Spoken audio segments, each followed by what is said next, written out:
Hello and welcome to Module 1 of the Aligned Business Accelerator. My name's Esther Gretton and I am super happy to have you listening to this recording and kicking off Aligned Business Accelerator.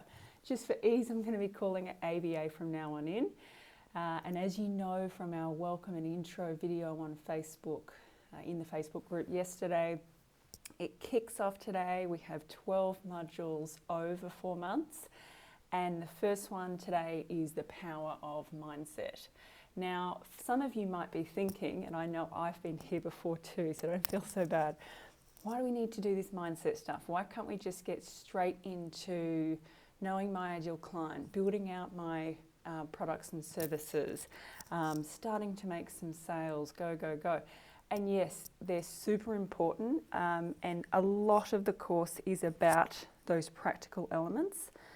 But a big foundation that I see gets missed in some, start, build, grow programs out there is this key element of mindset. Now I'm going to go and share with you a little bit about what we're going to talk about today, but I just want you to tap in for a moment into the present moment and just think, when was the last time you had a really powerful mindset? It might have been sometime this morning. So for all of us, it's not whether you do or don't have it, it's when we last experienced it. So whether it was this morning for you or last week or maybe a little longer, feel what that felt like. You had this strong mindset, you knew that you could achieve what you wanted to achieve, you were on fire and you just made it happen. Now, they're such beautiful feelings, and each of you have already got the elements of a powerful mindset. It already exists within you. You have already practiced it. Otherwise, you wouldn't be where you're at today. So do acknowledge that. What I'm teaching is not brand new. Maybe some elements you hadn't heard it before, or some elements you hadn't quite heard it quite like it before. But not for 1 second do I think that none of you have the elements of a powerful mindset. So do acknowledge that within yourself. Now I want you to step into the feeling of when you didn't have such a strong, powerful mindset. Again, that might have been this morning, last week, or a little bit earlier. I know for me, the feeling of when my mindset's not so strong, I start to doubt myself. I start to question what I'm doing. I start to have a sort of a heavy feeling of like low energy, and it can spiral a little bit until I start to remember the practices that I'm going to share with you today to help bring me to a more stronger foundation to build my mindset upon. So we're humans and we have a choice every day about which direction we might go in. So today we're going to talk about mindset because it is, in my humble opinion, the absolute foundation for a successful business and a successful life too, I believe. So let's get straight into it. What we're going to cover today is what is mindset and how it affects us, both our actions or inactions, but also how it affects our brain and what happens on a physical level inside of our body as well. The key mindset traps for business owners. So these are some of the traps that I have fallen into and a lot of business owners in the past have as well. So I want you to recognize what they are. You may be familiar with some of them. And then we're going to go on to key activities so that we can learn how to create a powerful mindset. Because if you're anything like me, you want to build more confidence in yourself and your business. And even for people I know who are, super successful people in business, they want to continuously build their confidence in themselves and their business. It's not a destination that we get to and great, got that confidence, I'm fine now. It's a daily practice. So like anything, we can build it stronger and stronger. So even if you feel you have great confidence in yourself and your business, that's awesome. I invite you to think that there's definitely room to grow, and we're going to talk about that in a moment. And if you do feel like you have limited confidence in yourself and your business sometimes or more regularly than sometimes, totally okay too, because the practices we're going to learn will help you build more and more. And obviously we want to feel more aligned and from that disempowering energy of overwhelm to that more super productive, vibrant energy of alignment and getting stuff done. And for me, that's the essences of what a weaker mindset or not such a powerful mindset feels for me. It feels disempowering, it feels overwhelming. And then when I shift into a more powerful mindset, I feel super productive, vibrant, my energy's in alignment, and watch out world. So that's what we all want to build more and more of, right? And also we're doing this module to get more comfortable with being authentically ourselves, so authentically you. I invite you to feel, act and think with more authenticity and self-confidence. So I really discourage you to watch what others do and emulate exactly what they do. Now, it's great to look for others for inspiration, maybe some motivation, and to know that other people are out there doing it. I'm all for that. But don't try to be like them, because one, within yourself you don't feel authentic, and it doesn't align very well in when you're getting your business out there, when you're selling your products and services, when you're promoting, etc. And guess what? Our ideal clients can feel it too. They can really feel when we're not being authentic, when we're not self-confident in what our offering is. Now, there's a good old saying, fake it till you make it. You might have heard it. I'm not necessarily the biggest fan of that, because I don't really like the word fake it or even the word make it. I'm more about let's be authentic where we currently are at and build from there. So some of you, in fact, a lot of you are very, very early on in your business. Some of you even just have a few ideas but haven't got there. Totally okay. We are all on our journey. Where I want to be in a year is not where I am now. So, we just need time to get there, right? So don't beat yourself up for that. But what I do know is that we need to be authentic to where we are now. So, for example, I know I spoke with somebody recently and they said, I want to get my first couple of clients, but I don't want to let them know that this isn't something I've done before, and they might be my very first client. Now, I get that, and the fake it till you make it statement would say just, pretend you have, and maybe even lie a little bit to say that to people. That doesn't feel very authentic when you're someone who within your core wants to be ethical and honourable, and it just feels icky and gross. And I think that's sometimes where people get this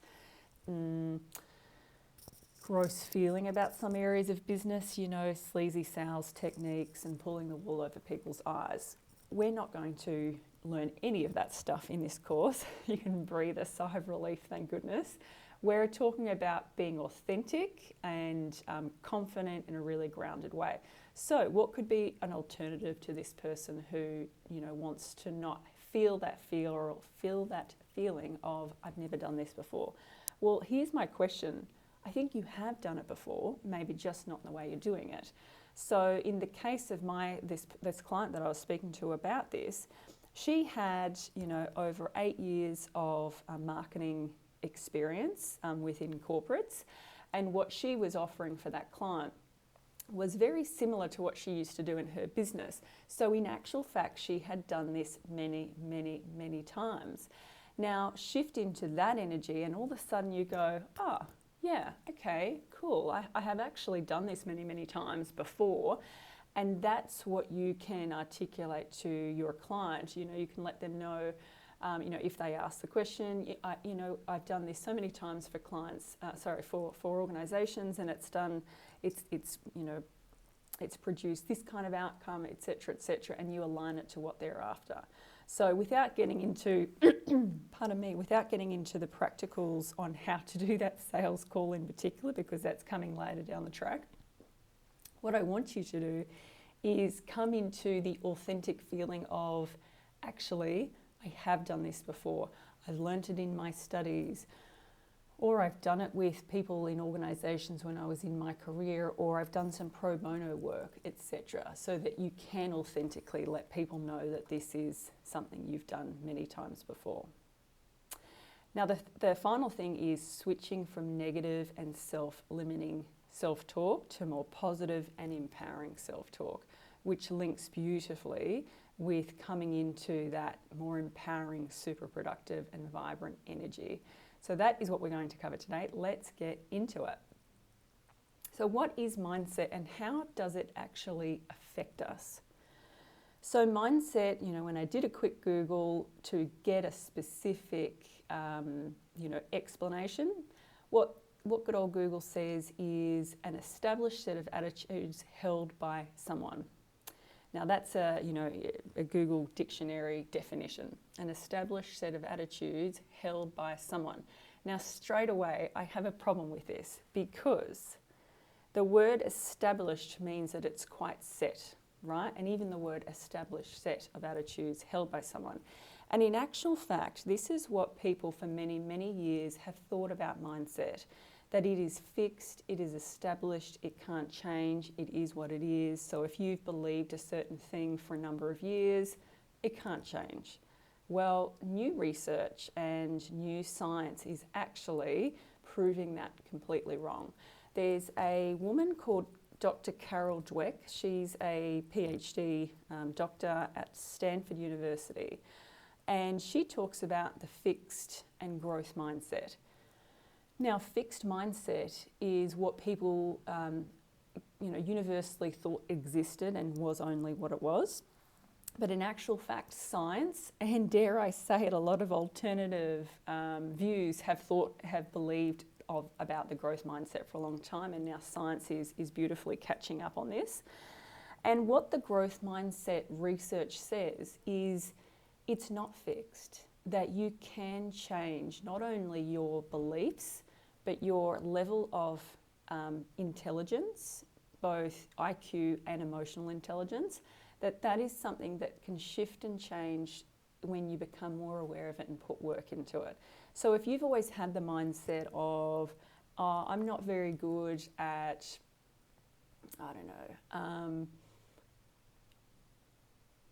what could it be? I'm not very good at running. So that's definitely a belief I've had about myself. So I could continue to have that belief, and it actually might not be one of my natural talents because of a variety of factors. But in actual fact, if I continued to do it, got some really good training and coaching and set goals, etc., I can change my, belief around that and therefore become a better runner. Now you can see it probably in your own life as well. What Dr. Carol Dweck talks about is parents and kids, right? So parents could say, oh look, little Johnny, he's the very, he's very good at maths and science, and little Billy, he is a really good runner, and that's just what they're good at.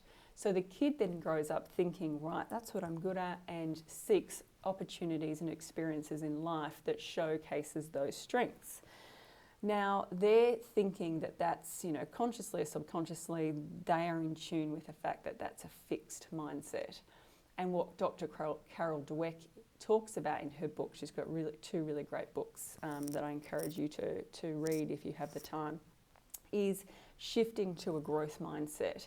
And a growth mindset is all about changing the beliefs and patterns that we are finding are no longer serving us and shifting them to something that is more aligned with what we'd like to think and believe. So, which one do you currently have? Now, it's not black and white like anything in life, but there might be some areas that you have a growth mindset attitude towards and some areas that you have more of a fixed attitude. I know I do, and I'm sure all of you do too.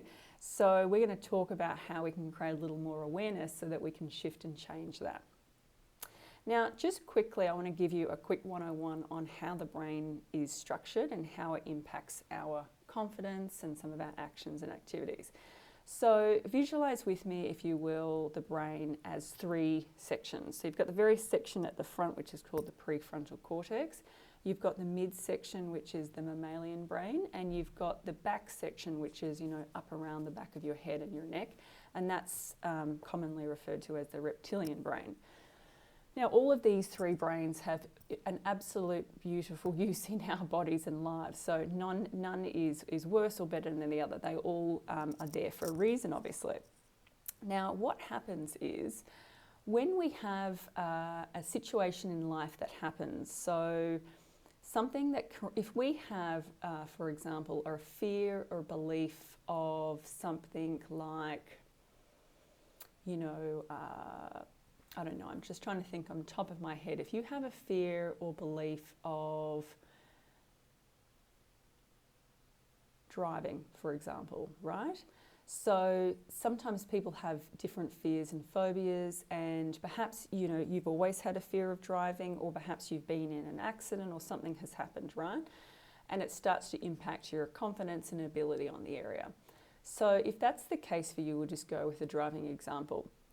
Then every time you get into a car or even think about getting into a car, actually, you know what? I'm going to change the example because I think most people are pretty okay with driving. Let's change it to public speaking. Now, they say that is one of the number 2 fears in the entire world for a lot of people is the fear of public speaking, okay?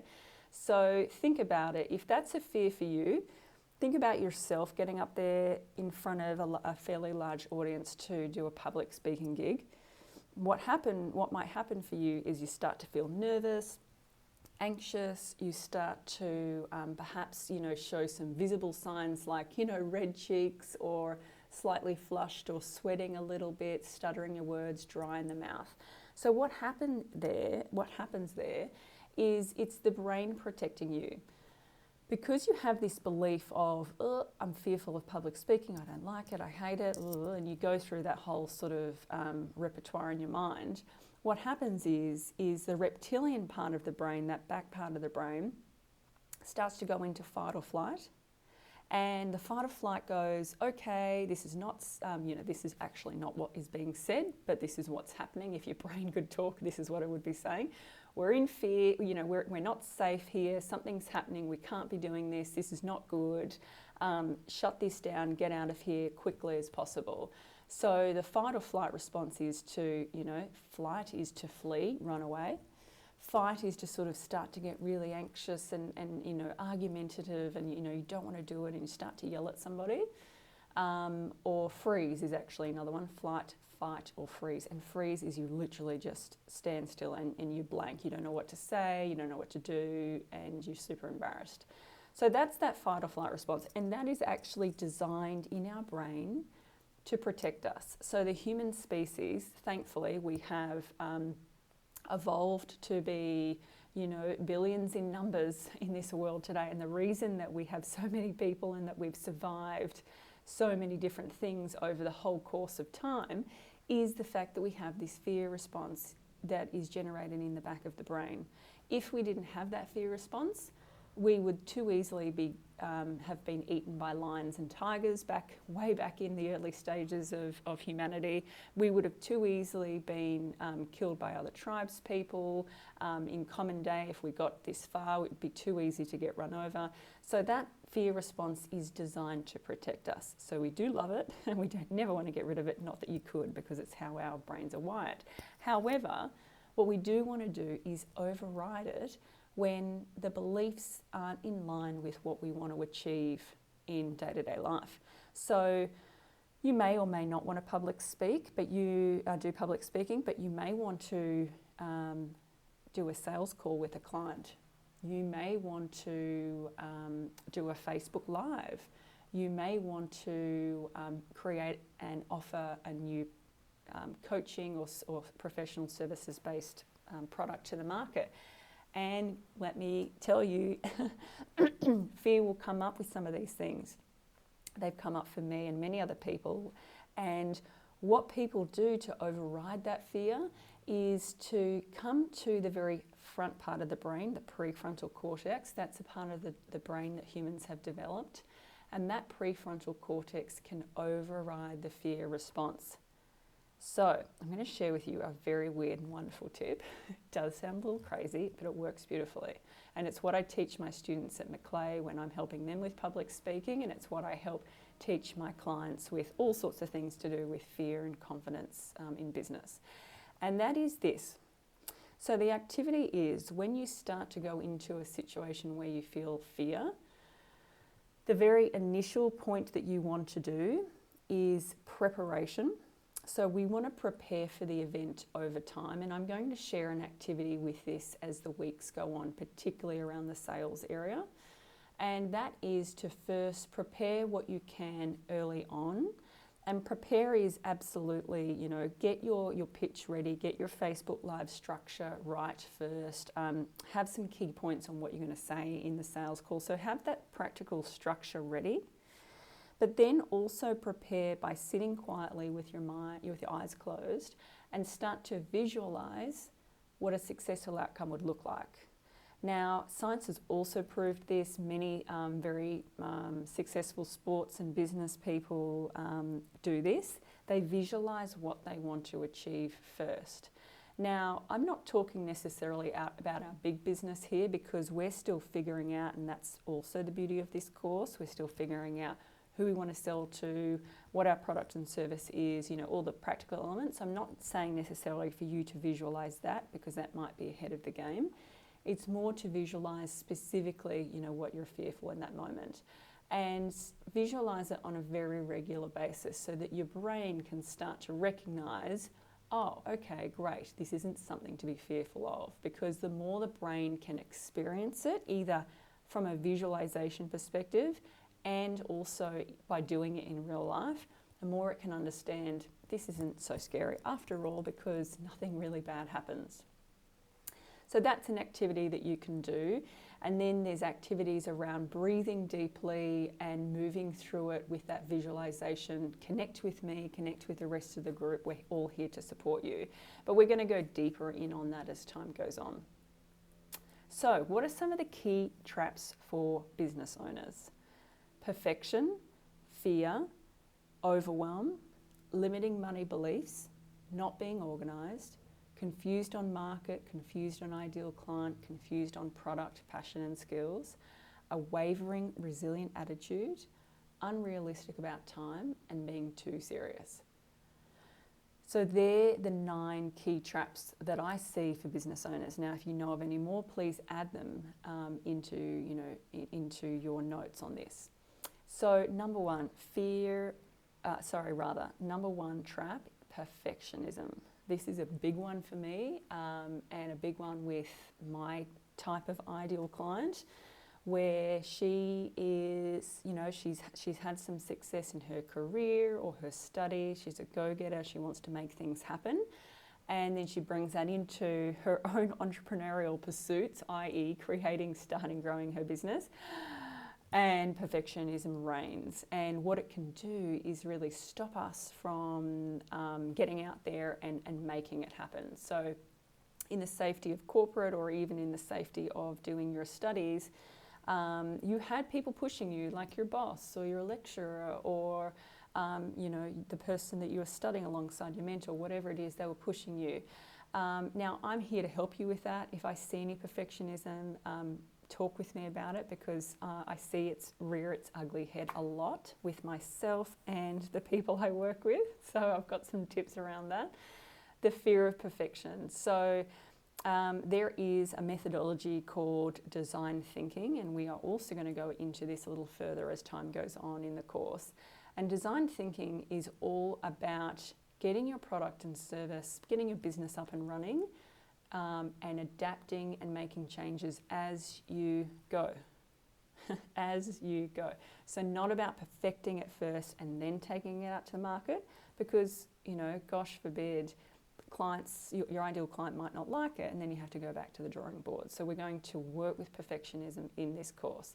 Second trap, fear, and that's what we talked about with the brain. So we've got some tools to work through that. On the next slide, I'm going to talk about activities to move through fear. Now, for some of us, it's fear of I'm not good enough, I'm not I'm not credentialed enough, I'm not experienced enough, I'm not pretty enough, I'm not capable enough, whatever the fear is, I can guarantee you that there's not a lot of truth in it. And again, that's the beauty of working in the group together and with me. We can use some of your one-on-one coaching sessions to break through some of these fears and really start to sort through reality from BS. The third is overwhelm. So becoming overwhelmed and staying in that stuck feeling of overwhelm, thinking you've got 50 and 1 million things to do. The biggest antidote to that is the power of focus. And I want to remind you, with the course and with business, it's a step-by-step process. You want to ensure that you have key things that you do as I said, on a step-by-step, not try to do everything at once. So the power of focus is key. And the reason that the course is outlined the way it is sequential and is designed to, step-by-step do it the way that it works really well. 4, limiting money beliefs. Some of these things are, I couldn't possibly charge X amount for that. People wouldn't want it. So, anything that sort of limits our beliefs on how much money we can make, how much we can charge for our services, and indeed also how much we want to invest with different things. So tapping into some money beliefs as well. 5, not being organised, which I think goes nicely with the overwhelm aspect. When I'm feeling overwhelmed, it's because I haven't become very organised, haven't structured my day very well, and haven't aligned my priorities with my daily activities. Number 6, confused on market, ideal client, product, passion and skills. This is all the things that we're going to go through as the modules go on. So you will become crystal clear on who your market is, who your ideal client is, what their problems and challenges and the kind of transformation they're looking for is, what therefore your product is, and how that aligns with your passions and skills. This is like number 6, along with general mindset, is my most favourite things. Hence why I've created this business around bringing mindset and business clarity and growth together. So you're in safe hands. Number 7, wavering resilient attitude. Now, this is what I see in the people I admire. They have resilience, and I can guarantee all of you, having spoken with all of you one-on-one in our discovery calls, or in fact, when we've worked together in other areas, you are actually all super resilient women already. So I'm very grateful for that, and I hope that you are too. So there's been experiences that have happened in your life where may not have been ideal or enjoyable or any kind of positivity whatsoever. But what the positive thing that has come out of some of those experiences for you is building resilience. So the fact that we all have resilience within us is amazing. It's the wavering part that can come and go, right? So wavering resilience is a key to reflect daily on how to build that resilience and how to use that resilience when the going gets tough. So we're going to talk about that on the next slide. But what comes to top of mind for me, this is where I need to build my resilience every time I do it, is getting onto technology. So when I'm building my landing pages and my Facebook ads, etc., a little limiting belief comes up in my mind going, oh, it's too much, I can't do this, it's too hard.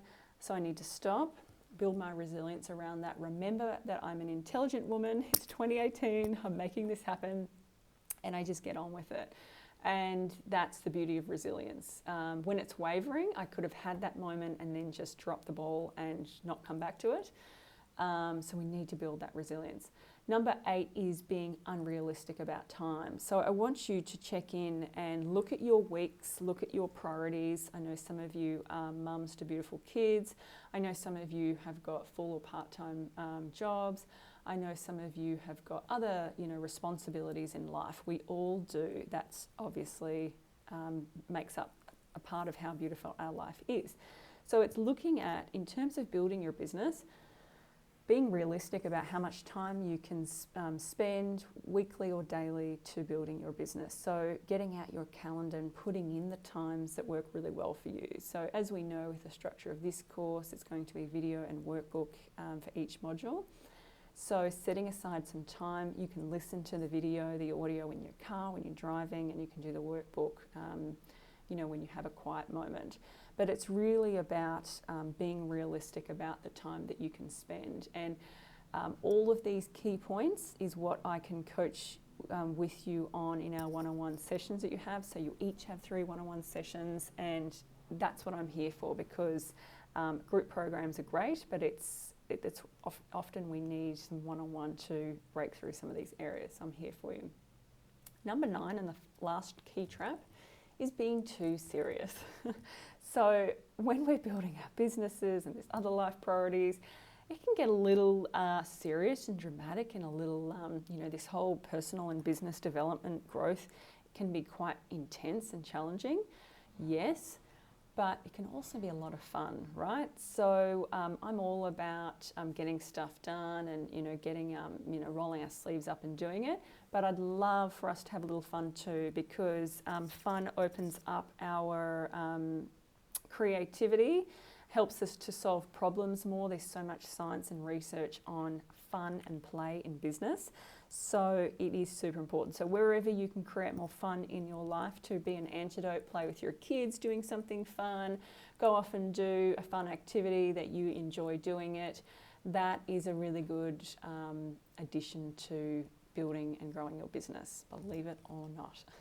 All right, coming on to key activities to develop a powerful mindset. So this is some of the antidotes to what we spoke about before, and my biggest tips for developing a powerful mindset. The first is to create awareness. And I'd love you to do this as much as possible and as much as you can remember. So it is a mindfulness technique to create awareness in the moment. So, which is a mindfulness meditation skill that you can start to develop, right? So I know sometimes we think meditation is sitting quietly in the corner with our eyes closed, and yes, that is one element of meditation, but there's another cool thing called mindfulness, and you can do it with your eyes open any time of day. And basically what it is creating awareness as to what's going on. So if you feel a bit of a fear or a false belief coming up, first of all, create awareness around what it is. See if you can state it, either write it down or say it in your mind and go, oh, okay, I'm having a awareness that I'm having a negative self-talk going on in my mind. Okay, 1, creating awareness around that. And then it's then about going into separating the BS beliefs from the truth. So that should actually be number 2. You can see it on your slide, but it doesn't matter. So separating BS beliefs from the truth, BS being bullshit. So some of the beliefs that you have, are they really real? Are they really real? So a student that I knew in my course, he thought that he wasn't very intelligent and that he couldn't learn. And as time goes on, he realised actually he's very intelligent and he has got the capability of learning. That was the BS belief that he kept telling himself. And I'd love for you to identify some of your unhelpful beliefs that you have. You might even, it's up to you if you want to do this, you might even talk with close people in your life and start to gather some evidence that doesn't support your BS belief, so that people can actually recognise that, indeed you are very skilled at, etc., whatever is your BS belief. So again, we can talk about that in our one-on-one coaching sessions. The second point, going back one step, knowing your why, knowing your purpose. Why are you doing this? Why are you creating a business? Why not stay in corporate, or why not, why not keep doing whatever it is that you're doing? Why do you want to do this? So some of the reasons that create your why is, I hate my job, just, hate the boss. Some of them can be more negative stated. That's fine. Bring them into your why. But if you go a little deeper, your why will be quite a positive statement. Your why might be something around, my why is that I want to always develop into my greatest potential. So I know my greatest potential is ever evolving, is always abundant. So that's my belief. And I like to do activities that challenge me to be able to create my greater, more fuller potential within myself. So that's why I like to do business, because business provides that avenue for me. Being in a career, I wasn't always able to do that because it would depend on what the boss wanted you to do, or the job that you had in the moment, or whatever it is. My why is also a lot around freedom. I don't really like to be told what to do very often. So I love to serve my clients on my own terms, in terms of, the work that I do with the one-on-one coaching and the group coaching. And I like to, work with people that I really enjoy. So that forms some of my big why. Business is actually a huge personal and spiritual development activity for me, and that connects with my greater why as well. Number 4, doing daily I am statements. Now that helps to create better statements and beliefs than some of the BS statements, the bullshit statements. Doing daily I am statements is very powerful. So that might be first thing in the morning or in the evening, or just, moments in the day. And they're affirmations, really. You might state in your mind, I am an intelligent woman.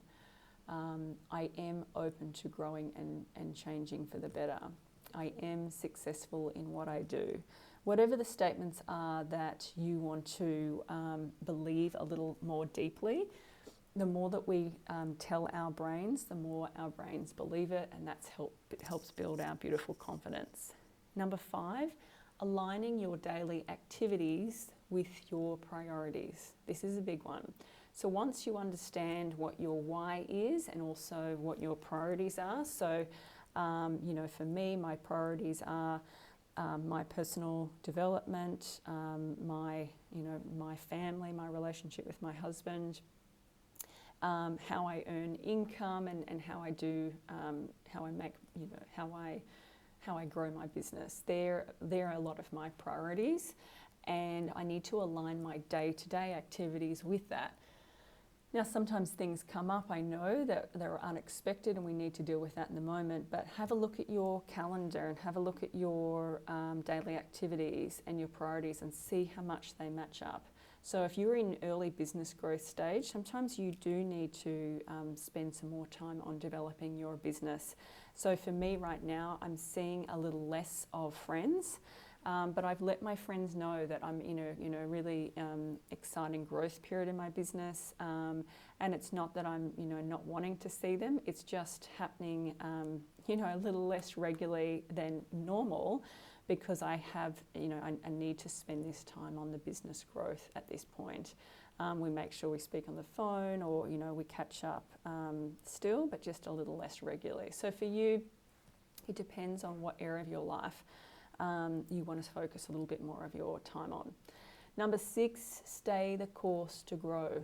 And that's stay the course to grow both your business and yourself. So there are going to be times that it's challenging.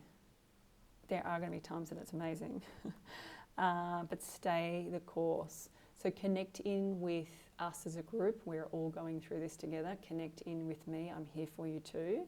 Stay the course to grow. If you notice yourself, it's too hard, can't do it, or self-sabotaging by focusing on other things, pick yourself up, because you're your best supporter. And then where needed, connect in with us or me to help get you back on track. And that goes in beautifully with number 7, connect with those that support you. Your biggest supporter is actually yourself, and that's why that activity, those early couple of activities of creating daily awareness and, I am statements and separating BS beliefs from truths and knowing your why, that all comes from you. So you are your biggest supporter, And then it's people who are close with you in your life, perhaps your partners, friends, family, whoever it is that's really behind you. And also there'll be people in your life that might not be so supportive. Try not to be so annoyed with them.